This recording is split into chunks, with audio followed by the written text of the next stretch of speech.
Saludos hermanos y hermanas de batalla. En el vídeo de hoy os resumo la historia completa de Warhammer 40.000 en un solo vídeo. Voy a explicaros el origen de los dioses del caos, el nacimiento del emperador y cada uno de los momentos cruciales de la historia, para que después de ver este vídeo seáis expertos en Warhammer. Está actualizado con todos los acontecimientos posteriores a la cruzada Indomitus y el despertar del emperador. Os pongo en pantalla las partes del vídeo, por si queréis adelantarlo.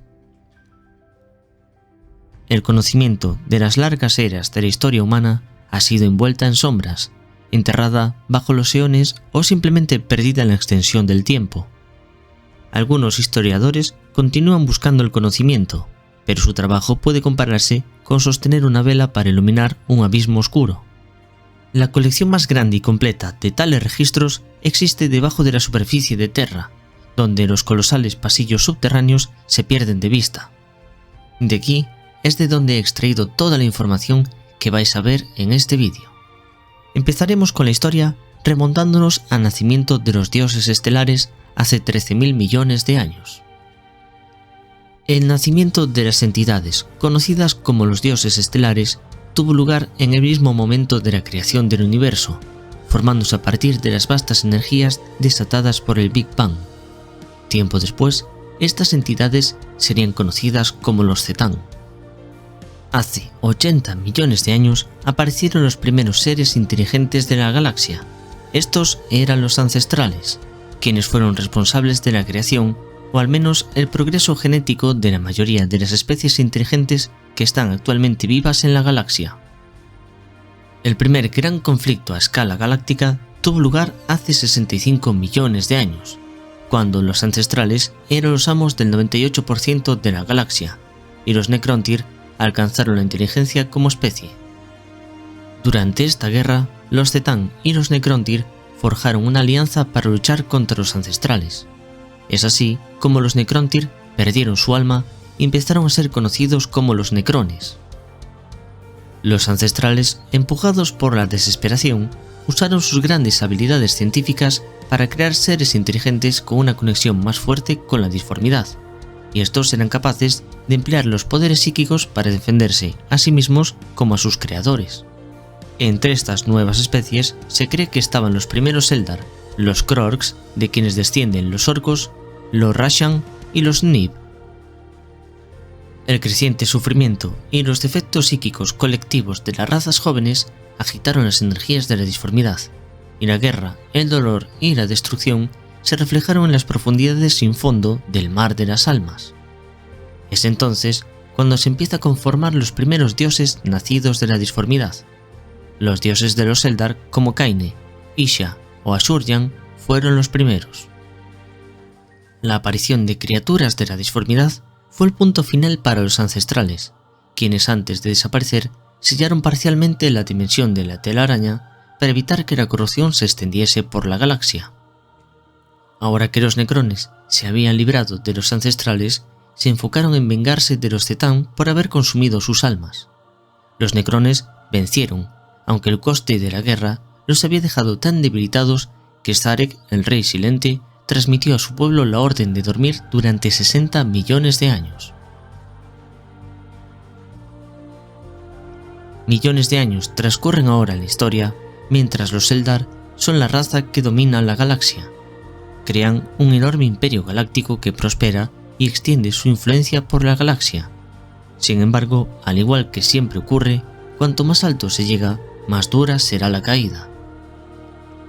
De los pensamientos de los Eldar y otras razas conscientes nacen los tres primeros dioses del caos: Khorne, el dios de la sangre, Nurgle, el señor de la plaga, y Thenj, el cambiador de caminos.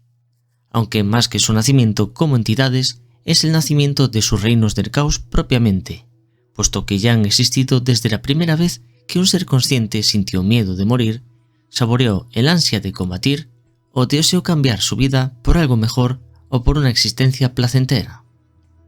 En algún momento del Neolítico nace el ser inmortal que será conocido milenios después como el emperador de la humanidad. Según la leyenda, los psíquicos de Terra sintieron la amenaza del caos, por lo que se reunieron todos para realizar un ritual y combinar sus energías en una sola alma que se reencarnaría en un ser humano extraordinario, el psíquico más poderoso de la galaxia.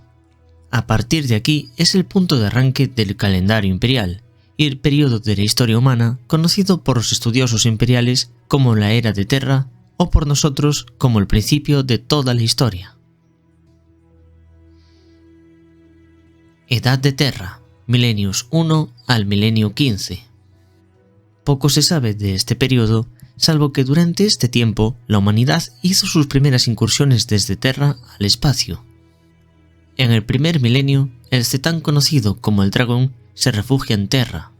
El emperador derrotó al dragón dejándolo incapacitado, pero informó a la gente de Terra que matarlo estaba más allá de su poder. Se lo llevó encadenado, prometiendo encerrarlo en las profundidades más oscuras, donde permanecerá hasta el fin de los tiempos. Es en el primer milenio cuando Marte es terraformado, y en algún momento entre el terraformado y las épocas posteriores, el emperador se lleva al dragón a Marte y lo encadena dentro de su tumba-prisión. Poco después, la humanidad comienza a colonizar el sistema solar. Se establecen muchas colonias en las lunas de Júpiter, Saturno y Neptuno, y representarán la totalidad de los dominios de la humanidad en la Vía Láctea hasta principios del milenio 15.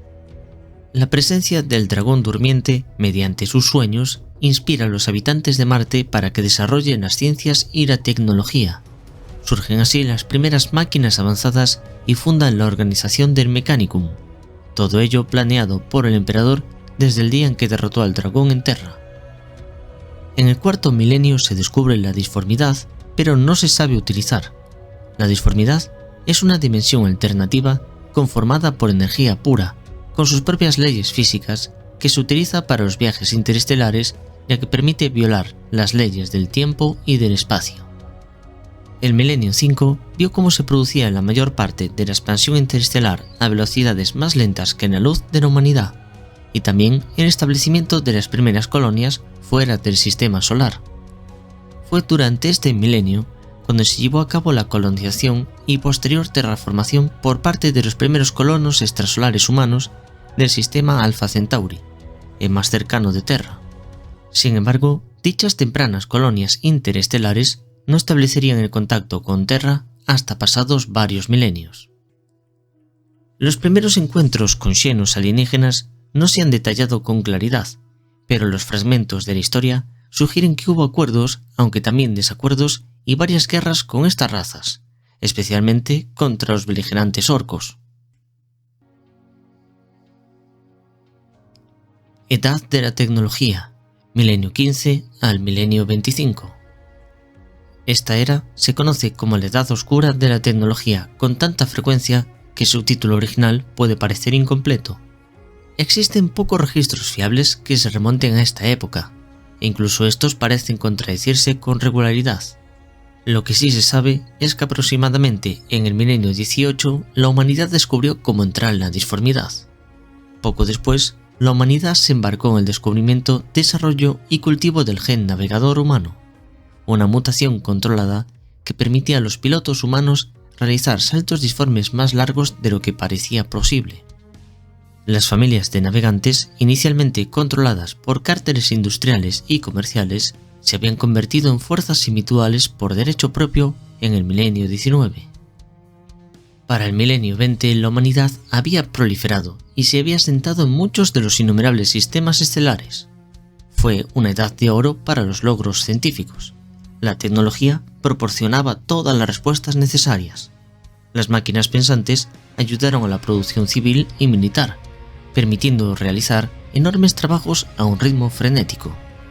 La perfección del sistema de plantilla de construcción estándar, PCE, permitió una explosión de colonización que alcanzó los límites más lejanos de la galaxia. Este fue el cenit del desarrollo tecnológico y el intercambio de conocimientos, ya que incluso la colonia más remota tenía acceso a todo el inventario de la invención humana. Durante el resto de esta era, la humanidad se extendió por las estrellas, volviéndose ampliamente dispersa y divergente. Existen evidencias de muchas guerras, pero ninguna que amenazara la estabilidad del espacio humano. Entre los registros hay listas de enemigos xenos que se extinguieron hace mucho tiempo, junto con nombres más familiares como Aeldari y Orcos. Tan rápida como había sido la expansión del dominio de la humanidad, fue eclipsada por la velocidad de su colapso. El declive fue tan rápido y casi tan completo que quedaron pocas de esas colonias o de las civilizaciones que engendraron. La especulación es rampante, pero hay pocos hechos reales.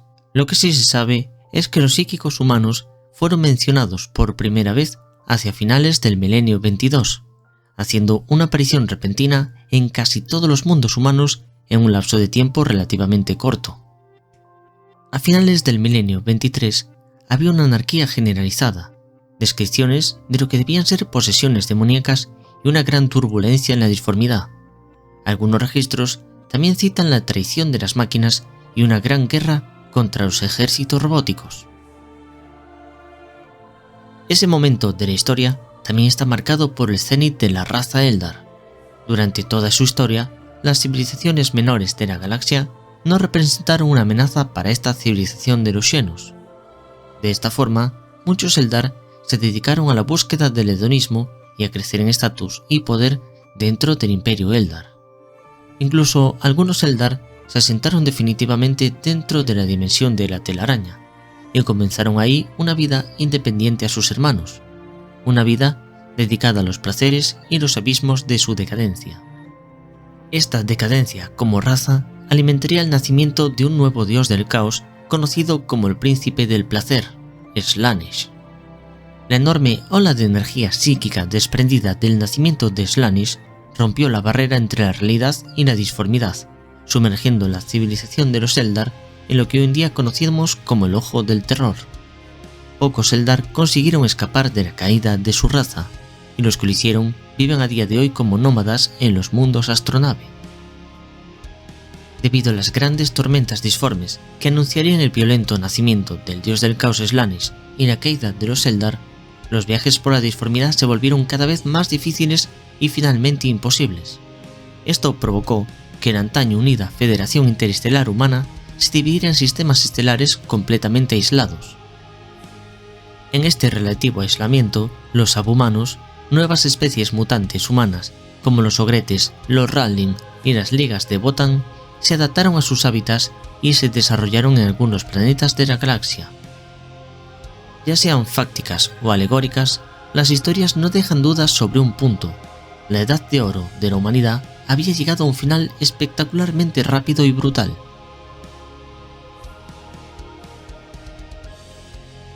Era de los conflictos, milenio 25 al milenio 30. Marcada por terribles guerras e invasiones masivas que destrozaron a la humanidad, esta era fue una época de colapsos. Tormentas disformes de una ferocidad sin precedentes aislaron las colonias de la humanidad. Las grandes distancias impedían casi todo contacto entre planetas colonizados, y aquellos que estaban lo suficientemente cerca como para permanecer en comunicación, a menudo se veían envueltos en batallas internas por el control de la galaxia. Las culturas humanas separadas se diversificaron rápidamente. La humanidad misma comenzó a evolucionar, con mutaciones que aparecían regularmente en la mayoría de los planetas, y en algunos mundos transformándose en algo completamente nuevo. A las civilizaciones que destruyeron y rápidamente persiguieron a los psíquicos recientemente desarrollados les fue mejor. Los mundos en los que se fomentaron tales habilidades parecen haber sido destruidos por completo. Algunas de las maravillas de la era de la tecnología se perdieron o fueron destruidas en las llamas del conflicto, mientras que otras cayeron en el abandono. La humanidad se puso de rodillas, y este horrible estado continuó durante casi 6 milenios. Cuando finalmente emergió de la larga oscuridad, la humanidad fue alterada para siempre. La ciencia ya no era la respuesta, sino algo a lo que temer. Como cuentan las leyendas, al final de la era de los conflictos, una fuerza reconcilió lentamente los viejos rencores entre las facciones en guerra de Terra y Marte, y la larga campaña, más tarde, sería llamada como las Guerras de Unificación. Este nuevo líder era conocido solo como el Emperador, e incluso cuando se preparaba para reclamar la galaxia de una forma más amplia, una poderosa oleada final de tormentas disformes de la era de los conflictos iluminó los cielos. Este fenómeno fue tan grande que el evento fue registrado por planetas en toda la galaxia. Cuando el estallido centelleante se apagó, dejó a la disformidad algo calmada, en la galaxia marcada por lo que más tarde se conocería como el Ojo del Terror. Nacimiento del Imperio, Milenio 30. Cuando las tormentas disformes de la era de los conflictos amainaron, el emperador, preocupado por la supervivencia de la humanidad, decidió convertirse en el líder salvador que ésta necesitaba y se percató de la necesidad de la creación de un ejército. A partir de su propio material genético, creó a los guerreros trueno y después a los adeptus custodes. Una vez desatados, los ejércitos del emperador barrerían a todos los que se le enfrentarían, hasta que todos los estados tecno-bárbaros hubieran sido conquistados o convencidos diplomáticamente de rendir vasallaje al emperador. Así fue como durante las guerras de unificación, el emperador logró unificar el planeta bajo su mando. El emperador y sus recién formadas legiones de marines espaciales dirigieron su atención a las estrellas, comenzando la Gran Cruzada. Usando el rayo psíquico del Astronomicon recién creado, los navegantes podían trazar cursos a través de la disformidad para cubrir rápidamente grandes distancias del espacio real. Así avanzó la Gran Cruzada en muchas direcciones a la vez, haciendo retroceder a xenos y criaturas de la disformidad por igual. Durante cientos de batallas, el emperador recuperó muchas de las colonias anteriores y se reunió con los primarcas perdidos, sus creaciones sobrehumanas cuya semilla genética se había utilizado para crear a las legiones de marines espaciales. Los primarcas habían sido robados al emperador, llevados por los dioses oscuros mientras aún estaban en sus cápsulas de gestación. La cruzada del emperador puso fin a la triste desesperación y la pérdida de la era de los conflictos, y comenzó un nuevo periodo de la historia humana. La Gran Cruzada fue encabezada por las legiones de marines espaciales recién formadas y estaban armados por los Mechanicus de Marte. Con el apoyo del nuevo ejército imperial, las fuerzas del emperador demostraron ser imparables. Los xenos y las criaturas disformes fueron rechazadas y planeta tras planeta fue reclamado en nombre de la humanidad. Cada vez las campañas avanzaban más hacia el exterior de Terra, y uno por uno, los 20 primarcas desaparecidos fueron encontrados y agregados nuevamente al redil imperial. Durante la Gran Cruzada, el emperador predicó 3 grandes verdades en su reconquista de la galaxia. La corrupción genética debe ser buscada y erradicada. Los psíquicos debían ser descubiertos, controlados y entregados a los agentes imperiales para su población, y los xenos destructivos debían quedar totalmente arrasados. Con el triunfo en todos los frentes de batalla, el Imperio de la Humanidad se restableció como el imperio individual más grande de la galaxia. Decidiendo que era hora de la siguiente fase de iluminación, el emperador entregó el control de las nuevas legiones de marines espaciales a sus hijos, los primarcas, mientras que él regresaba a Terra. En lugar del emperador, Horus, primarca de los lobos lunares, más tarde renombrados como los hijos de Horus, fue nombrado el primero entre sus iguales y otorgado el título de Señor de la Guerra. Había comenzado una nueva era, pero el brillante nuevo amanecer para la humanidad previsto por el emperador no iba a acontecer. En su lugar, el incipiente imperio fue desgarrado por la gran traición de la herejía de Horus. El orgullo y la ambición humana abrieron la puerta a las traiciones de los dioses oscuros. Así, se oscureció una era de iluminación, ya que la humanidad se vio obligada a cambiar la razón por la superstición y la esperanza por la supervivencia. La herejía de Horus, Milenio 30. En los albores de esta nueva era expansiva de la humanidad, se exigió un gran sacrificio. Dando las espaldas a la enseñanza del emperador, fue el señor de la guerra, Horus, el comandante más talentoso y de mayor confianza del emperador, quien cometió la última traición. Abrazando la voluntad de los dioses oscuros e infundido por sus poderes ruinosos, el traidor Horus lideró una rebelión que incendió a la galaxia con una amarga guerra civil. Un tercio de las fuerzas militares del imperio se unieron a Horus, incluida la mitad de las legiones de marines espaciales. Así fue que hermano luchó contra hermano, creando mitos y leyendas que aún resuenan por toda la galaxia. A ambos lados avanzaban guerreros de leyenda, y los mismos planetas se resquebrajaron bajo sus luchas titánicas. Buscando matar al emperador, los traidores se abrieron camino sangrientamente hasta la misma Terra, invadiendo el palacio del emperador, aullando su furia en una orgía de matanzas y guerra. Sin embargo, finalmente, de una forma heroica, se cambiaron las tornas, y por fin Horus fue derrotado, pero no antes de que pudiera asestar un golpe mortal al emperador. Sin embargo, el cuerpo destrozado del líder de la humanidad permaneció intacto, sostenido por un fuerte espíritu indomable hasta que pudo ser enterrado dentro de la maquinaria recién forjada del trono dorado. Allí, en lo profundo del Palacio Imperial, imponentes bancos de tecnología arcana sostuvieron el espíritu del emperador para que pudiera continuar vigilando a la humanidad. Aunque su forma marchita estaba atada, los poderes psíquicos del emperador no tenían restricciones, y todavía era el amo de la humanidad y el custodio de la raza humana. La supervivencia del emperador es primordial para la supervivencia del imperio, porque solo la mente del emperador era suficientemente poderosa como para sobrevivir al interminable proceso de dirigir el faro psíquico del Astronomicon a partir de las fuerzas psíquicas en bruto suministradas por los valientes sirvientes de la Detus Astronómica. El esfuerzo de generar tanta energía mental pronto los destruye, sacándoles el alma y reduciéndolos a cáscaras vacías.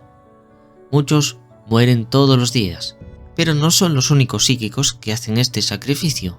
El emperador no puede comer como lo hacen los hombres, o beber o respirar aire, ya que su vida hace mucho tiempo que pasó al punto en que tales cosas podrían nutrirlo.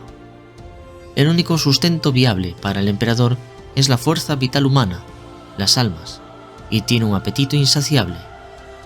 No cualquier humano será suficiente para la dieta del emperador, ya que debe tener poderes psíquicos. Por lo tanto, el imperio es rastreado por las vastas flotas de los barcos negros en una búsqueda incansable de psíquicos emergentes. Se entregan por completo a la extraña maquinaria que rodea al maestro de la humanidad, y sus almas son absorbidas, lenta y agonizantemente, para alimentar su poderoso espíritu. Varios cientos, incluso miles, deben morir de esta manera todos los días para que el emperador, el imperio y toda la humanidad sobrevivan.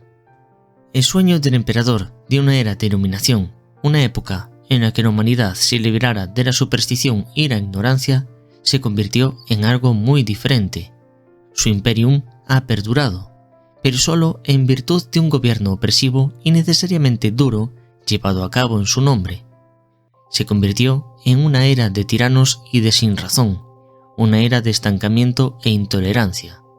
Su pueblo se vio obligado a retroceder a la ofuscación religiosa mientras el emperador se sentaba inmóvil, mientras su voluntad se extendía por 1.000.000 de mundos y él no podría mover ni un dedo.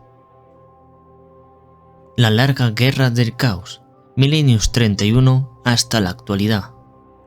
La gran rebelión iniciada por el archihereje Horus nunca ha cesado.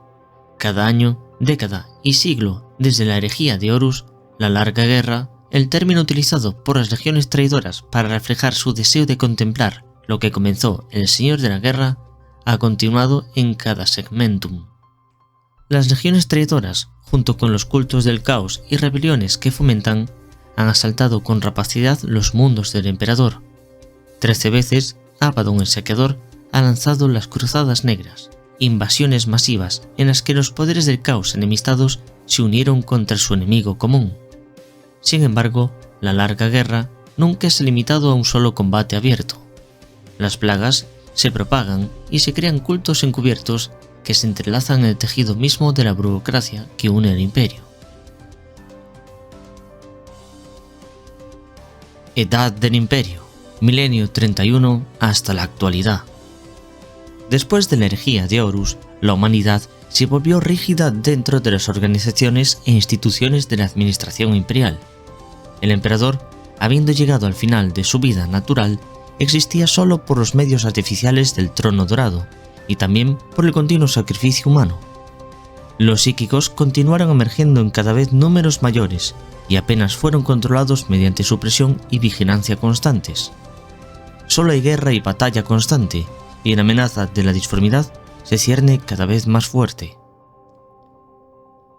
La Purga, Milenio 31. Todo el milenio estuvo marcado por la extensa campaña de venganza que se libró contra los traidores herejes que aún se encuentran por toda la galaxia. Las fuerzas leales, lideradas principalmente por ultramarines y lobos espaciales, hicieron retroceder a los traidores que sobrevivieron a la caída de Horus. Un gran número fue purgado, pero los enemigos eran muchos e incluían miles de regimientos caídos, flotas estelares del ejército imperial, legiones titánicas completas y el mecánico oscuro, además de las propias legiones traidoras. El núcleo de los marines espaciales corruptos retrocedió y encontró refugio en el caos arremolinado del Ojo del Terror. Fueron todos declarados excomunicati traidores, y todos los registros y la memoria de las legiones traidoras fueron eliminadas de los archivos imperiales. La purga de herejes, sin embargo, estaba lejos de terminar. Fue un momento sombrío para el Imperio, ya que en las secuelas devastadas por la guerra se reveló el verdadero alcance de las traiciones de la herejía de Horus. Muchos más planetas habían sido atraídos para ayudar a los traidores de lo que se supo al principio. Algunos habían abrazado su corrupción, mientras que otros habían sido simplemente engañados. En medio de este caos llegó la segunda fundación, el Códex de Guilliman y la formación de la Tetus Astartes. Las legiones Astartes, vastas formaciones de combate tan fundamentales en las victorias de la humanidad durante la Gran Cruzada, se dividieron en muchos capítulos más pequeños. Supervisada por Robert Guilliman, el primarca de los ultramarines, esta transición permitió una mayor flexibilidad táctica sin poner el mando de toda una legión de marines espaciales en manos de un solo individuo. Nunca más se abusaría del asombroso poder de 100.000 marines espaciales. Otro cambio importante redefinió el ejército imperial. Antes se incluían en todos los acorazados que surcaban en las estrellas como los innumerables soldados que aterrizaban para luchar en el planeta. Ahora, el ejército imperial se dividió en Flota Imperial y Astra Militarum. En todas las agencias del Imperio, las oficinas e instituciones se dividieron. Sus responsabilidades anteriores se fraccionaron en muchos regímenes. Muchas ramas de la Detus Administratum se generaron en este momento, y no era raro que dos organizaciones separadas, cada una sin conocimiento de la otra, se le fueran asignadas las mismas tareas. Estos sistemas bizantinos eran medidas a prueba de fallas que desde entonces se han salido de control. Más allá de tales burocracias, vigilándolo todo, estaba la Inquisición recién formada, una organización secreta fuera de las jerarquías establecidas. Siempre vigilantes, su papel era cuestionar todo en su constante búsqueda de amenazas para la humanidad. Nadie, excepto el propio emperador, podía escapar de su mirada vigilante e intransigente. El ascenso de los Xenos, Milenio 32. Con tanta fuerza desviada por las innumerables batallas del milenio anterior, el Imperio estaba mal equipado para hacer frente a la creciente amenaza de la miríada de razas Xenos que se volvieron cada vez más audaces y depredadoras, acercándose a por el Imperio por todos lados. Incluso los sistemas estelares, que alguna vez se habían considerado inexpugnables, fueron asediados. Una tragedia tras otra asolaba al Imperio, y entonces llegó el peor golpe al Imperio cuando Robert Guilliman, primarca de los ultramarines y Lord Comandante del Imperio, fue herido de muerte por el primarca demoníaco Fulgrim. La forja de un imperio, Milenio 32 al Milenio 34. Durante esta era dorada del Imperio, el Tetus Terra comenzó a unir sistemas estelares más importantes bajo un control cada vez más estrictos. Los coros de astrópatas se establecieron en posiciones de relevo en toda la galaxia, con centros principales en los mundos mejor guarnecidos, tales como Armagedón, Vaca y Macrash. El culto imperial se convirtió en la religión oficial, en la que la jerarquía agregó más medidas de control sobre las masas. Sin la guía del emperador, la dirección del imperio se dejó en manos de los altos señores de Terra. Para evitar disensiones prolongadas, se establecieron unas reglas muy estrictas. El miedo gobernaba los más altos niveles de autoridad, mientras que la ignorancia dominaba a los sirvientes inferiores. El reinado del imperio se volvió cada vez más duro e intransigente. Interregno de Nova Terra, milenio 35 al 36. También conocida como la era de los dos emperadores, el Consejo Diur Nova Terra renunció a los altos señores de Terra y reclamó el gobierno de todo el Segmentum Pacificus. Durante 900 años, el imperio estuvo dividido en dos, en una era marcada por las guerras civiles, disputas sobre antiguos términos comerciales y lealtades vacilantes. Se descubrieron cultos del caos detrás de muchos de los levantamientos, aunque no de todos. Tan prolífica fue la corrupción que la 21ª fundación de marines espaciales salió terriblemente mal, y la Inquisición llamó a los Caballeros Grises para eliminar a esa amenaza. La era de la apostasía, milenio 36. Después del interregno de Nova Terra, estalló una nueva era de disidencia y luchas por el poder. Incluyó tanto el reinado de la sangre, una lucha entre la eclesiarquía gobernante y los otros altos señores de Terra, como la plaga de la incredulidad, un levantamiento de demagogos corruptos por toda la galaxia. La rebelión de la eclesiarquía, liderada por Goch Bandir, fue sofocada, y las devotas guerreras de la eclesiarquía fueron convertidas en las adeptas sororitas, quienes desde entonces forman parte del Ordo Hereticus de la Inquisición. La leyenda cuenta que solamente durante la herejía de Horus se había derramado más sangre que en las luchas internas de este milenio. Surgimiento del Imperio Tau, milenio 37.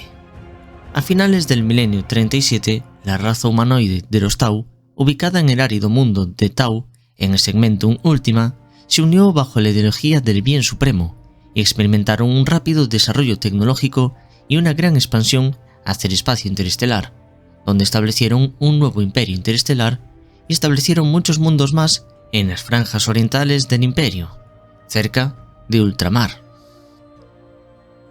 La era de la redención, milenio 37 hasta el milenio 41.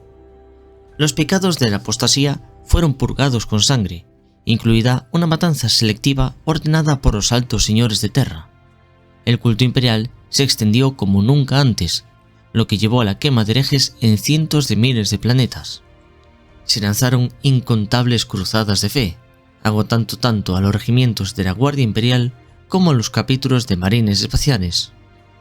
Quizás el ejemplo más infame fue a principios de este periodo, cuando el juicio de San Basilius encontró que 30 capítulos de marines espaciales carecían de fe. A los culpables se les dio a elegir entre la muerte instantánea o embarcarse en una cruzada hacia el ojo del terror.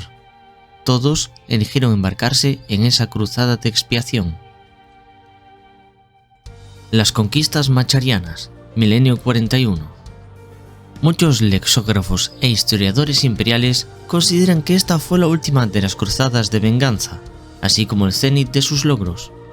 El comandante Solar Macharius reunió el ejército más grande que la galaxia había visto desde que el emperador unió sus primarcas bajo su mandato en la Gran Cruzada. En 7 años de cruzada, los ejércitos de Macharius reconquistaron 1000 mundos en los confines occidentales de la galaxia, y su gloria los llevó a los sectores más oscuros, lugares donde nunca antes se había visto la luz del emperador.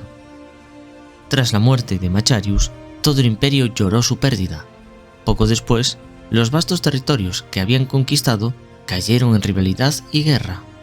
La herejía machariana, como llegó a ser conocida, duró 70 años, y solo terminó gracias a los esfuerzos combinados de más de 100 capítulos de marines espaciales. El Imperio Menguante, milenio 41.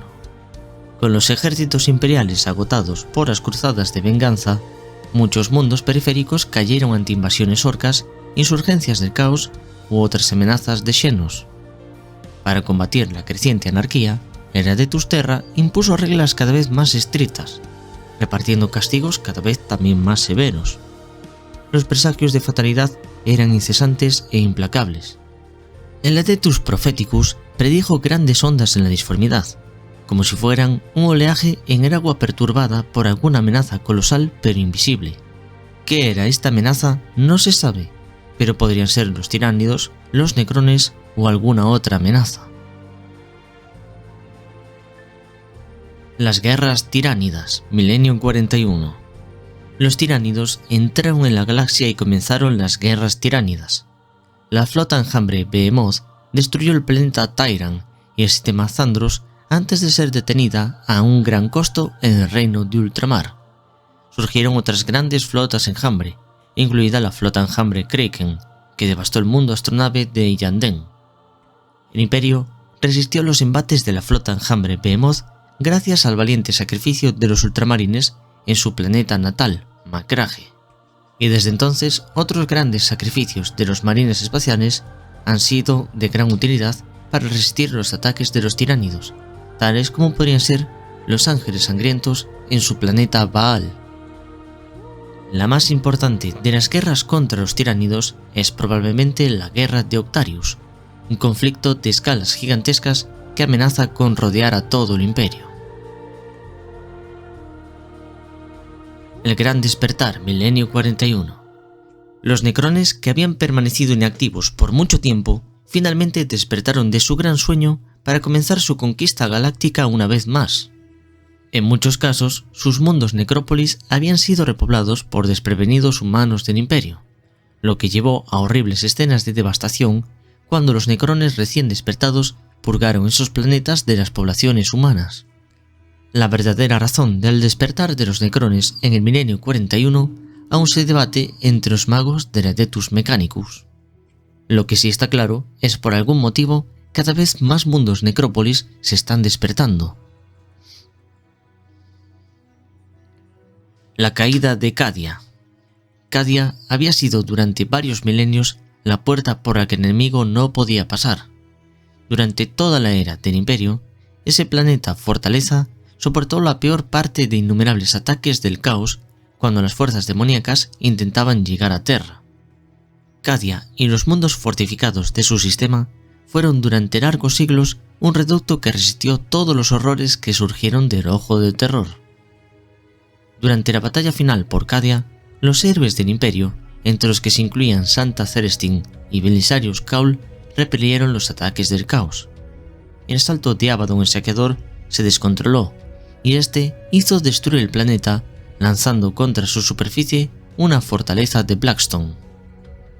La pérdida de Cadia y sus pilones negros ubicados en la superficie rasgaron el plano material y una enorme grieta disforme, conocida como la Gran Fisura, atravesó la galaxia dividiéndola en dos partes.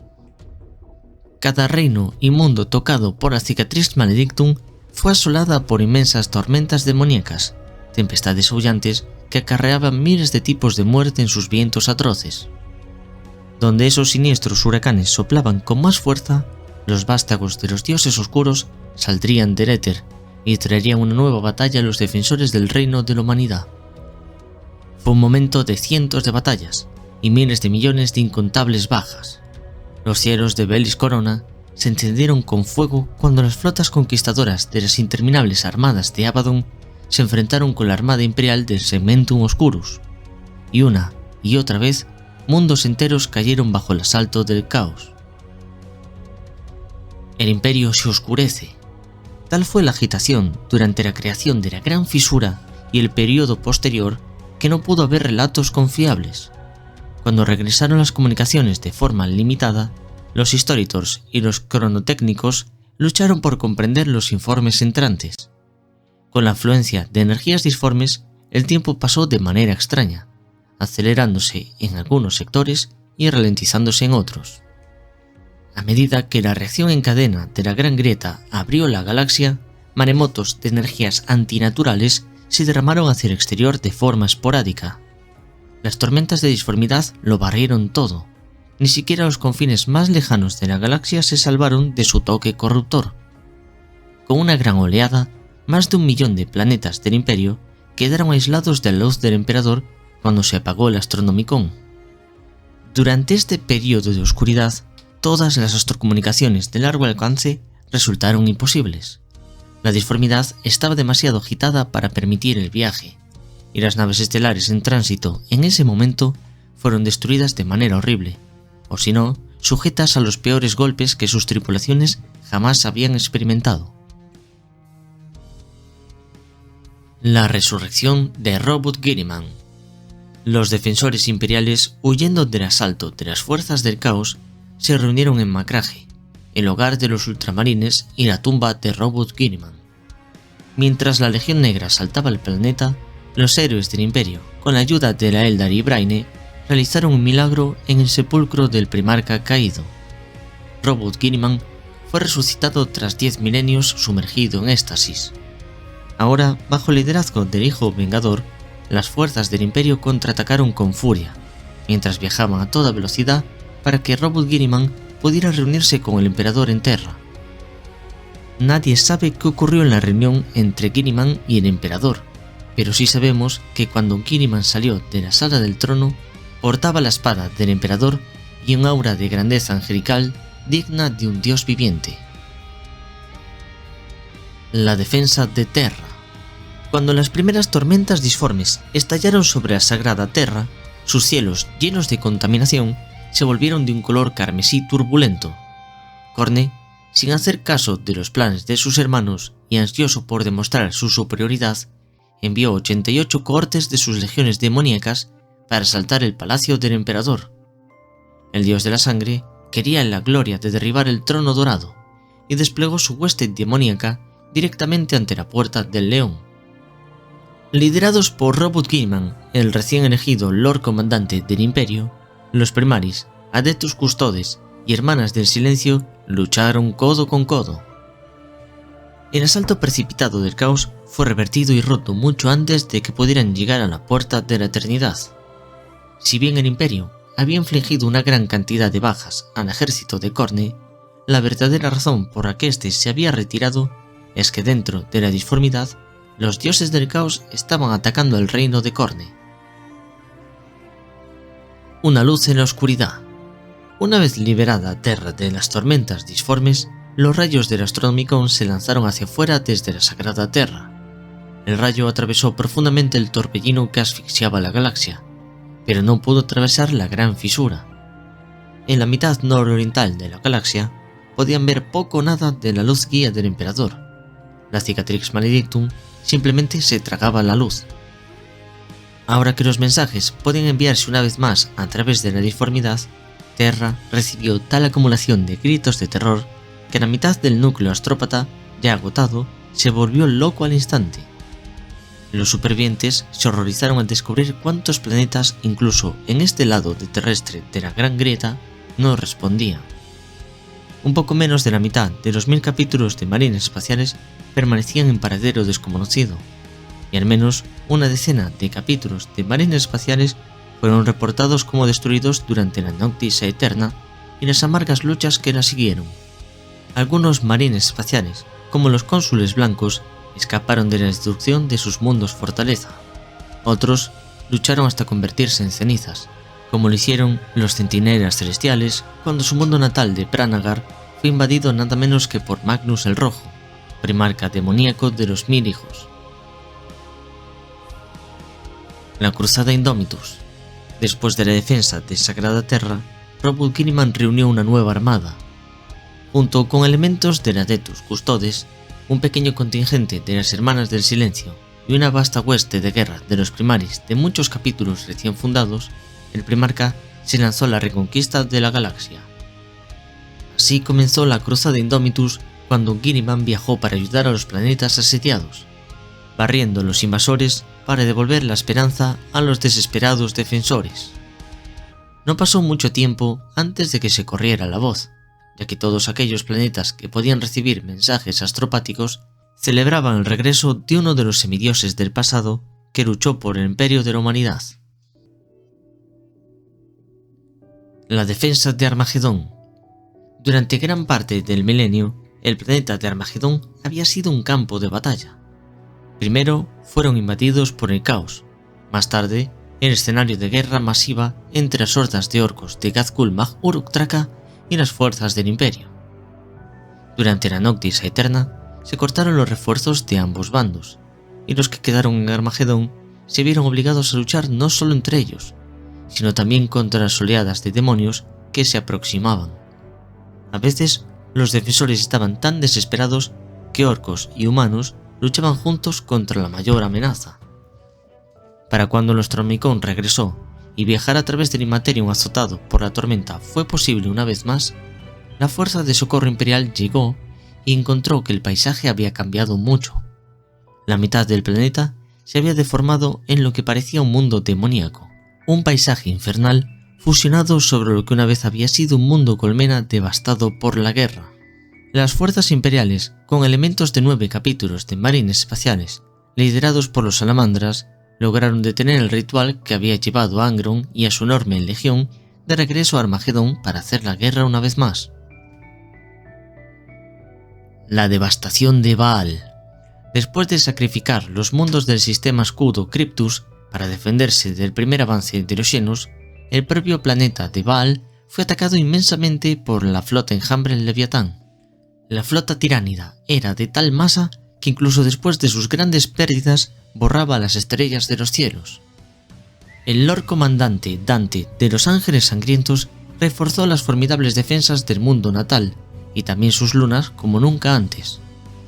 La llamada de Dante suplicando a los sucesores de los Ángeles Sangrientos para que les enviaran ayuda inmediatamente no fue desatendida, y todos los capítulos sucesores, excepto los Lamentadores, respondieron.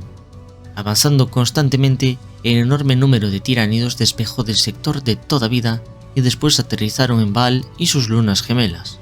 Las primeras 19 oleadas, cada una más grande que la anterior, fueron expulsadas con grandes pérdidas para los Ángeles Sangrientos y sus aliados sucesores.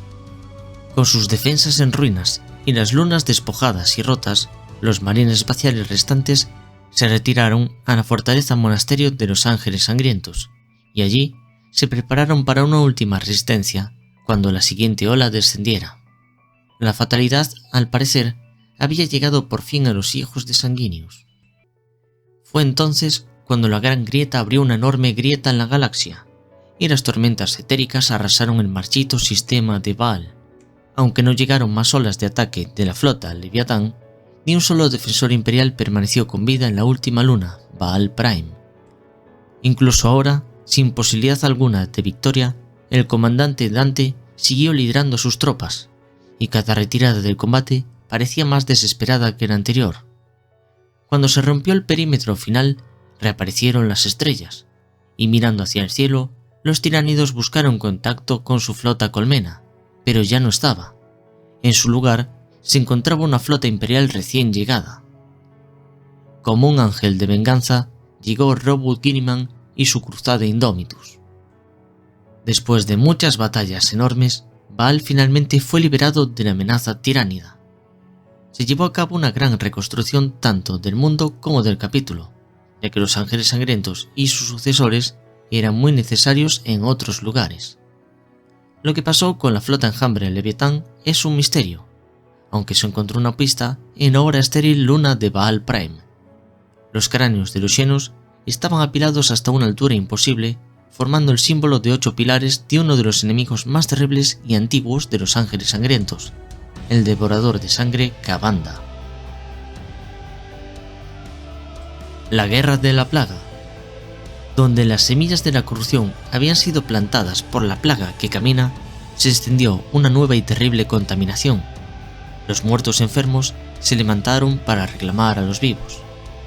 Varios sistemas cayeron ante la plaga, creando lo que se conoció como Estrellas de la Plaga, un trío de sistemas enfermizos que habían caído ante Nurgle. Desde esa base de poder surgieron las legiones de la Guardia de la Muerte y también la Plaga, cosechando sistemáticamente planeta tras planeta en el segmento Última. El caos, bajo el liderazgo del primarca demoníaco Mortarion, estaba invadiendo muchos frentes de ultramar cuando Robb Guilliman regresó. Fue su perspicacia táctica lo que primero estabilizó los muchos frentes de guerra, y su campaña de contraataque Lanza de Spandor fue lo que le dio a las fuerzas del Imperio más tiempo. Finalmente, en Iax, una vez un glorioso mundo jardín, los dos primarcas se vieron las caras, cuando Guilliman se enfrentó a Mortarion. Los dos hermanos lucharon hasta llegar a un punto en que Guilliman fue incapaz de seguir el ritmo de Mortarion, y aprovechando esa fracción de segundo, Mortarion lo envenenó con un virus de plaga que había creado especialmente para su hermano. Guilliman, el hijo vengador del emperador, murió de nuevo.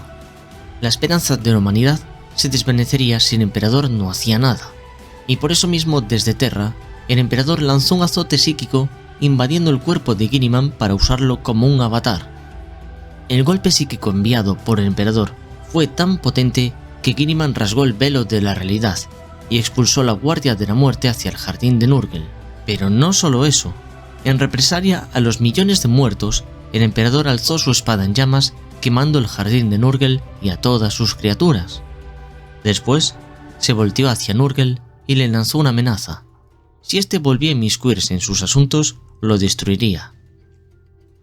El cuerpo inconsciente de Guilliman fue recogido por sus hermanos de batalla y trasladado a Macragge, donde se repuso sin más complicaciones. Solo hay guerra. Recientemente se descubrió un pasaje intermitente a través de la Gran Fisura. Sin embargo, traía pocas esperanzas al Imperio. La cicatriz Maledictum tenía menos un paso por el que transitar, aunque se informaron de otros pasos entre ella que todavía siguen sin confirmar. El pasaje que conocemos está cerca del Ojo del Terror, zona que los navegantes habían evitado desde la Gran Cruzada, debido sobre todo a las tormentas disformes y las extrañas anomalías que siempre habían hecho que la región fuera demasiado peligrosa para viajar. Allí en esa zona del Imperio, cuando la nebulosa arremolinada se calmó, se reveló el estrecho corredor conocido como el Guantelete de Naghmund. El Imperio, muy consciente de la importancia del sistema Naghmund, ha desviado gran parte de sus fuerzas para controlar la zona, aunque no son los únicos que saben de esta importancia estratégica del Guantelete de Naghmund, por lo que ha estallado una grandísima guerra de la que depende la zona oscura del Imperio, el Imperium Nihilus. Hasta aquí el resumen de la historia de Warhammer 40.000. Si necesitas ampliar información, te sugiero algunos vídeos, como el de la Guerra de Octarius, o los más de 20 vídeos que tengo sobre capítulos de marines espaciales. Con un saludo para los mecenas del canal, me despido de vosotros. Próximamente seguiré ampliando información sobre otras guerras actuales. La siguiente podría ser la guerra del Guantelete de Naghmund o del sector Nephilim. Nos vemos en el siguiente vídeo.